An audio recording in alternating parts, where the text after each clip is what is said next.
कुसुम कली किशोरी मेरी कुसुम कली किशोरी मेरी कुसुम कली।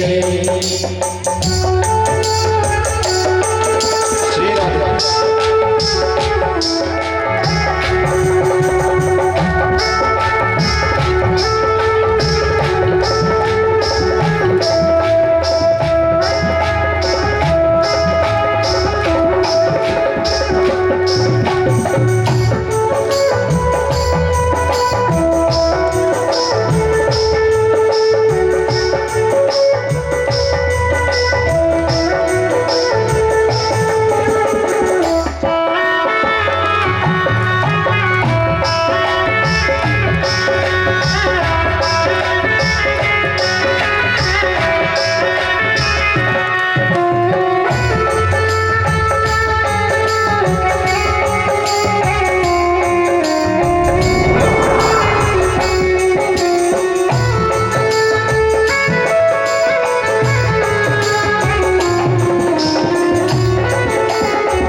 अपने पति से दूर रही। तो जब माता देवकी ने सीखा हमारे नाना ना, यानी कहने का ये तात्पर्य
ये भगवान के बिना चलती ही नहीं है। इसलिए 8 प्रकृतियों ने कहा कि हम भी भगवान आपके साथ में ही रहेंगे जब आप अवतरण लेकर के जाएंगे कृष्ण अवतार का।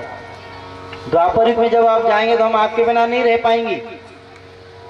इसलिए 8 प्रकार की प्रकृतियां भी भगवान की पत्नी बनी है। एक दिन भगवान अपने कक्ष में बैठे थे और सत्यभामा आई। सत्यभामा आकर के भगवान के पास में जैसे बैठी तो भगवान ने सत्यभामा से कहा, देवी तुम तो आज बड़ी नमकीन लग रही हो। देखो भगवान भी अपने गृहस्थ जीवन में रह करके और कितने आनंदित है। तो वेदव्यास जी ने भागवत कथा में लिखा है, अयम ही परमो लाभ, अयम ही परमो लाभ, ग्रहेषु ग्रह वेधिना यन्न मीर्यते आमा किरियामेव भाविनी। जो लाभ मिलता है वो किसी भी आश्रम में नहीं मिलता। आश्रम कितने प्रकार के? 4 प्रकार के। परंतु जो गृहस्थ आश्रम है इसमें जो आनंद है ये आनंद किसी भी आश्रम में नहीं।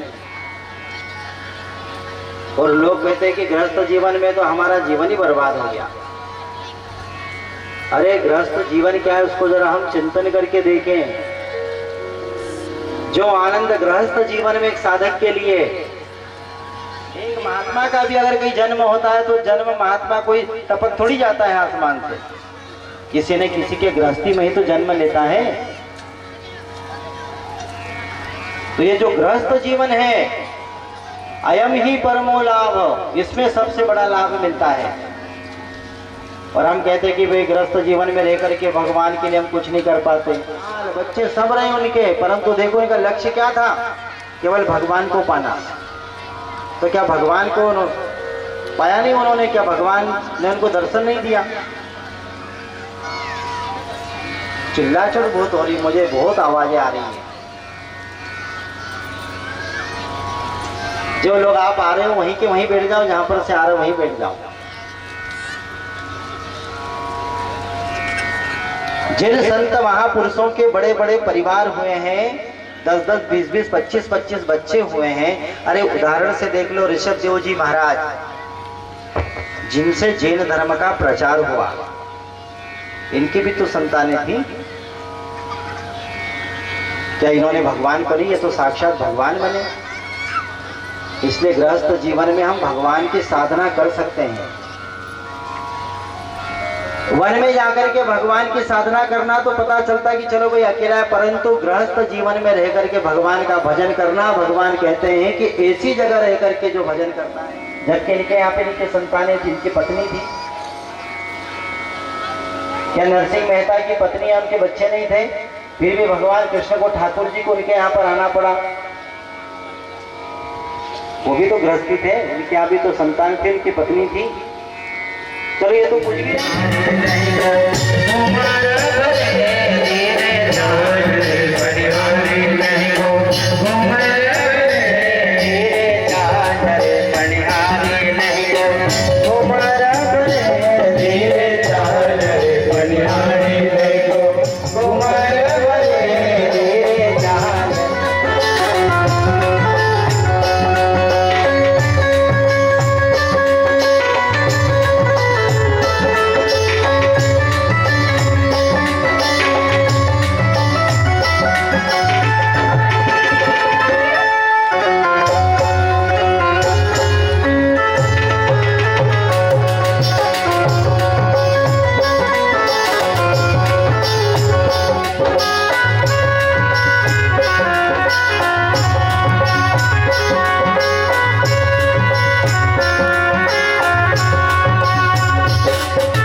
देखती है दुनिया तेरे रास्ते हटाती है दुनिया, तेरे रास्ते हटाती है दुनिया, तेरे रास्ते हटाती है दुनिया, इशारों से मुझे को बुलाती है दुनिया, इशारों से मुझे को बुलाती है दुनिया।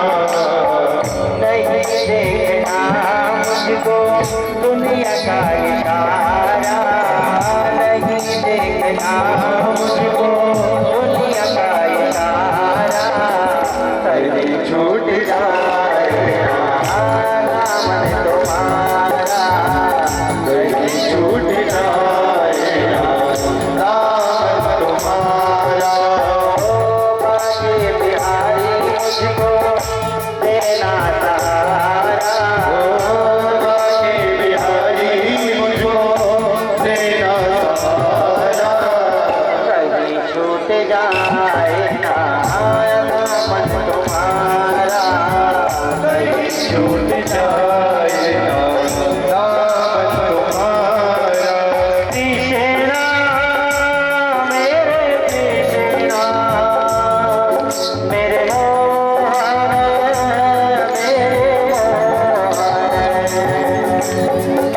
कृष्णा मेरे कृष्णा, मेरे मोहन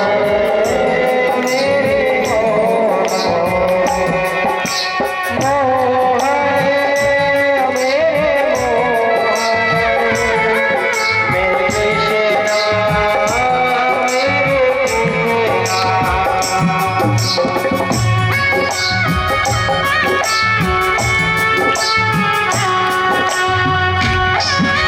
श्री राम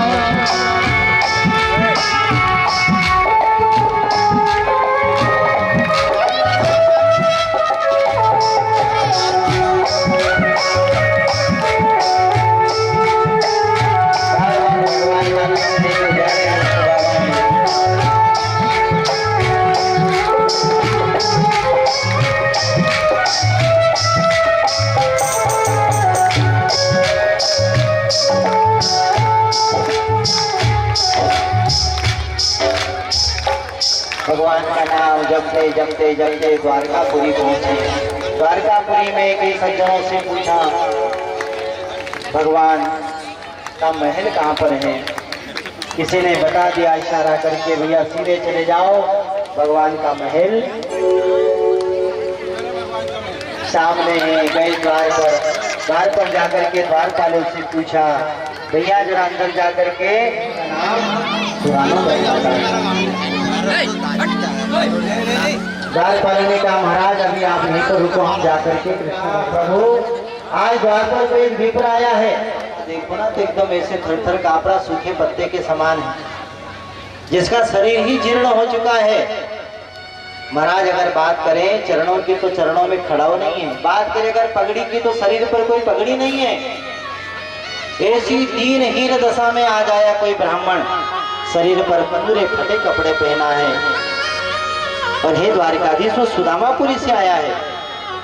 जैसे जैसे सुदामापुरी का नाम लिया, भगवान अपने आंसू से उसने अपना नाम क्या बताया।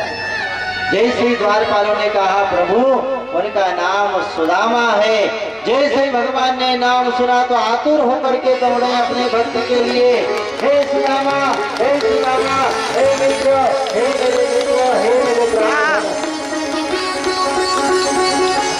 दौड़े हैं आज सारी रोनियां रानियां चकित रहेगी कि भगवान किसके लिए दौड़ गए।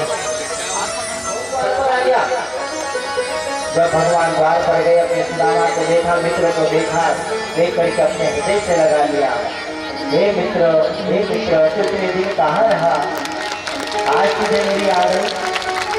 चल सुदामा अंदर आ। चल सुदामा को अपने कंधे पर हाथ रख करके अंदर लेकर के आए। जिस आसन पर भगवान बैठते उसी आसन पर सुदामा को बिठाया, स्वयं नीचे बैठ गए। सारी रानियां भी आसपास खड़ी हो गई सुदामा जी के। दशा को देख करके भगवान की आंखों में आंसू आने लगे कि मेरा भक्त देखो, मेरे रहते हुए आज मेरे भक्त की कैसी दशा है। परंतु आज भले देर से आया, परंतु मेरा भक्त मेरे पास आया तो सही, और आज मेरा भक्त मेरे पास आया तो मेरे भक्तों का अब मैं निराश नहीं होने दूंगा। भगवान ने जल का लोटा लेने के लिए गए। भगवान जैसे उसमें हाथ लगाते तो छोटे छोटे से कांटे, छोटे छोटे से पत्थर चुभ रहे हैं।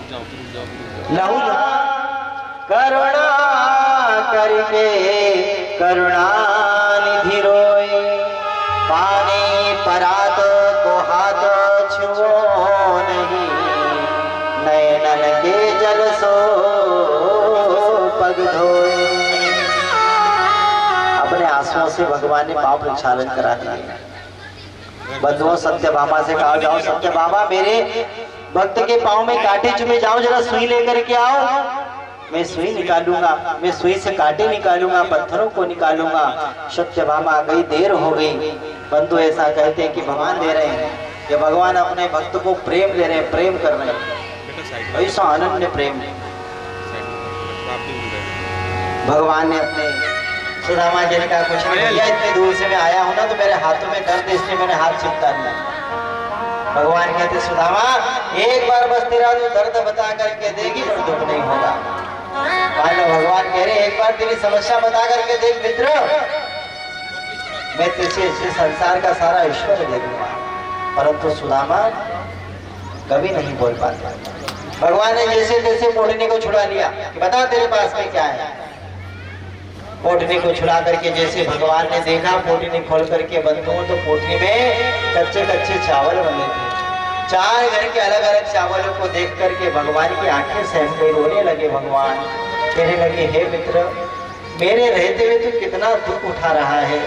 4 घर के अलग अलग चावल देख करके भगवान के भी आंखों में आंसू आने लगे, रोने लगे। भगवान एक मुट्ठी चावल अपने हाथ में लिए और भगवान ने संकल्प किया कि आज से सुदामा को मैं सारे ब्रह्मांड का ऐश्वर्य प्रदान करता, और भगवान अपने मुंह में रखे खा गए। भगवान ने भक्षण कर लिए। एक ही मुट्ठी चावल में भगवान ने सुदामा को संसार का सब ऐश्वर्य दे दिया। दूसरी मुट्ठी चावल की भरी तो भगवान कहते, आज मेरे भक्तों को मैं सब कुछ निछावर कर दूंगा, सब कुछ दे दूंगा, कुछ भी अपने पास नहीं रखूंगा। दूसरी मुट्ठी जैसी चावल की भरी भगवान खाने लगे तो रुक्मणी ने हाथ पकड़ लिया, महाराज रुको रुको रुको। अरे एक सुदामा को सब कुछ दे करके क्या स्वयं सुदामा बनोगे? तुम्हारे पास भी तो कुछ रहना चाहिए। तो मुट्ठी हाथ पकड़ ली भगवान की। रानियों ने कहा कि इस प्रसाद को तो हम ही खाएंगे। सारी रानियों ने प्रसाद बांट लिया। भगवान अपने मित्र को अपने शयन कक्ष में लेकर के गए, बिठाया। सागर में जैसे झाग जैसी जम जाती है, ऐसे गद्दे के ऊपर भगवान ने अपने मित्र को बिठाया। स्वयं नीचे पाँव में बैठ गए और पैर दबाने लगे। मित्र, वो बहुत दूर से आया है ना, तेरे पैर दबा। भगवान के से भगवान सेवा करे। देखो स्वयं श्री स्वयं लक्ष्मी जिनके पांव दबा रही है, वह हरि आज अपने भक्त के पांव दबा करके उन्हें आनंद दे रहा, उन्हें वात्सल्य कर रहा, उन्हें प्रेम कर रहा है। क्या भगवान कृष्ण से बढ़कर इस संसार में कोई और ध्यान हो सकता? ऐसा प्रेम। भगवान कहते, एक बार मेरा कोई भक्त बन करके तो देखे, सुदामा बन करके तो देखे। भगवान पांव दबाने लगे। भगवान ने सुदामा से कहा, सुदामा तो बहुत दूर से चल करके आया है, और देखना कितना समय हो गया। हम जब छोटे छोटे थे, जब तुमसे मिले थे, जब हमारा मिलन हुआ था, जिसके आज हमारा मिलन हुआ। अरे सुदामा बताओ, तुमने मित्र शादी वादी की कि नहीं? बोले भैया शादी तो हमने कर ली, विवाह भी कर लिया। अच्छा भाभी कैसी है? बोले भाभी तो बहुत अच्छी है, सुशीला नाम है इसका। अच्छा सुदामा घर में बालक कितने हैं? बोले मेरे 4 पुत्र हैं। सुदामा जी से हाल चाल पूछे। सुदामा जी ने कहा कि कृष्ण भैया तूने विवाह किया कि नहीं? वैसे तेरे तो ठाट बाट बड़े अच्छे हैं, सोने का महल, इतने दास दासियां तेरे सामने काम करते हैं, तूने विवाह किया कि नहीं? भगवान ने कहा कि नहीं, विवाह तो हमने भी कर लिया। तो बोले बहू से नहीं मिलाओगे? सुदामा जी बड़े हैं, कृष्ण जी छोटे हैं। बोले बहू से नहीं मिलाओगे? तो रुक्मणी को आवाज लगाई, रुक्मणी अरे आओ महात्मा को प्रणाम करो।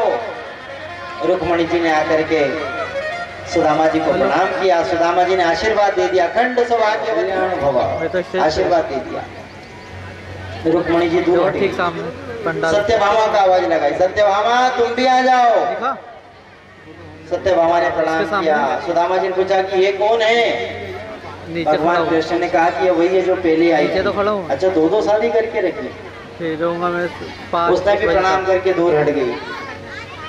जामवती को बुलाया, जामवती तुम भी आ जाओ, आशीर्वाद ले लो महात्मा का। आशीर्वाद लेने के लिए आई। सुदामा जी ने पूछा कि अच्छा 3 करके रखी है? हाँ, ठीक। भगवान ने कहा कि हाँ, महाराज अभी तो बोला आधी भी तो। नहीं हुई है, क्योंकि 16,108 है। अब इतनी पत्नियां प्रणाम करेगी। सुदामा जी ने पूछा कि भैया सही से बता कितनी है रे?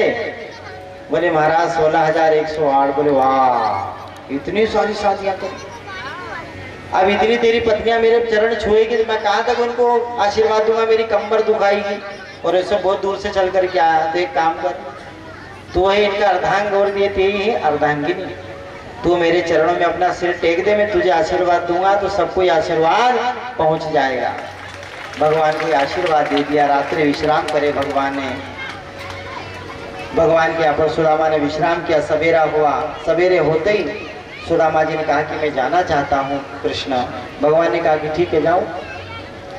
भगवान ने जाने रोका नहीं। भगवान ने एक पल भी नहीं रोका। भगवान ने कि तो अभी जा, निकल यहाँ से, जा जल्दी जा। भगवान को छोड़ करके सुदामा जी जाने लगे। सुदामा जी बार बार मुड़ करके भगवान को देख रहे हैं। भगवान ने कहा कुछ मांग ले। सुदामा जी ने कहा नहीं, मांगने के लिए नहीं देख रहा हूँ पीछे मुड़ करके। वो तो आपकी सूरत इतनी अच्छी है कि मैं उनको देखे बिना, आपको देखे बिना रह नहीं सकता, इसलिए बार बार मैं आपको मुड़ करके देख रहा हूँ। भगवान ने कहा कि कुछ मांग ले। अरे कुछ तो मांग ले।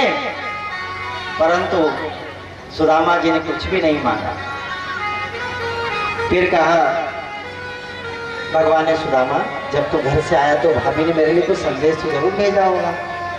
सुदामा जी ने कहा अरे हाँ कन्हैया, मैं तो भूल ही गया, तेरी भाभी ने तेरे लिए एक संदेश भेजा है। तो उन्हें बताओ मेरी भाभी ने मेरे लिए क्या संदेश भेजा है। तो देखो, एक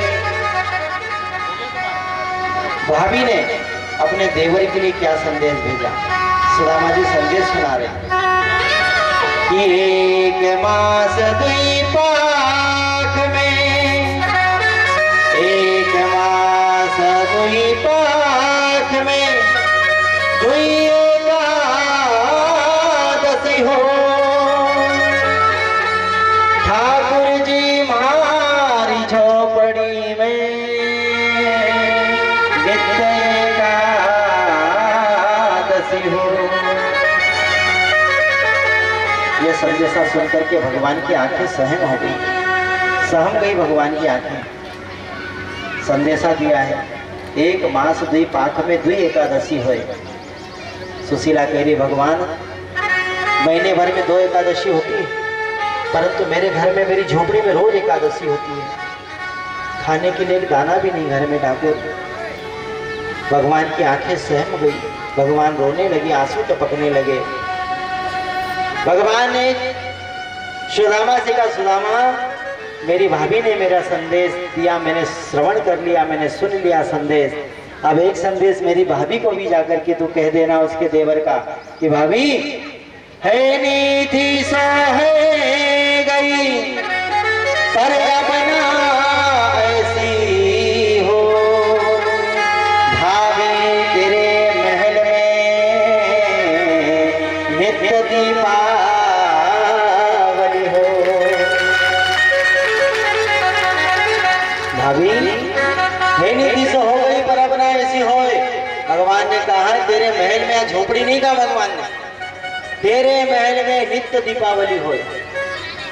मानो भगवान ने एक मुट्ठी चावल में ही सब कुछ दे दिया, ऐश्वर्य दे दिया। यहाँ तो सुदामा इधर खड़े, उधर भगवान ने सोने के महल बना दिए। सुदामा जी चल करके अपने सुदामापुरी पहुंचे, जाकर के देखा कि छोटी छोटी सी झोपड़ियां सोने के महल बन गई। ये मैं कहाँ आ गया? कोई ऐसा तो नहीं कि कोई दूसरी जगह में आ गया हूँ। सुशीला ने फिर आवाज लगाई, अरे स्वामी रुको रुको रुको, ये मैं ही हूँ, मैं सुशीला हूँ। ये ठाकुर जी की कृपा से सब मिला है। सुदामा जी ने कहा कि भगवान ये आपने क्या दे दिया मुझे? अरे मैं इससे हमेशा दूर रहना चाहता हूँ, मैं केवल आपकी भक्ति करना चाहता हूँ। आपने मुझे ये कहा था जमाने की धूल दे दी, कहा था कि इसको मैं समझूंगा कचरे को। उसी समय भगवान प्रकट हो गए। भगवान ने सुदामा से कहा, सुदामा ये मेरा प्रसाद जान करके रख ले, थोड़ा सा रख ले मेरा प्रसाद जान करके। जब सुदामा ने अपने प्रसाद जान करके भगवान का वो उपहार सबके रखो। अच्छा भैया लोगों के तो ही नहीं, किसी का ऊंचा हाथ नहीं हुआ है। अरे भैया जीवन में नहीं मित्र बनाया हो ना तो कोई बात नहीं, कोई शंका मत करना, जीवन में दुखी मत होना। अगर मित्रता नहीं सब साथ देगा, ये हमेशा साथ देगा। इसलिए भगवान जिससे मित्रता करें सुदामा कृष्ण की। अच्छा जिनके जिनके मित्र हैं उन सब के मित्रों को हमारी ओर से बहुत बहुत धन्यवाद कि अपने दोस्तों के साथ अच्छी मित्रता निभाते हैं। कि तेरे जैसा यार कहाँ ऐसा याराना हो, याद करेगी दुनिया तेरा मेरा अफसाना। अपने अपने मित्रों के लिए गाय थोड़ा आइए सभी जने ताली बजाते अपने मित्रों के लिए। हाँ भैया ताली ऐसे बजनी चाहिए। आइए सभी जने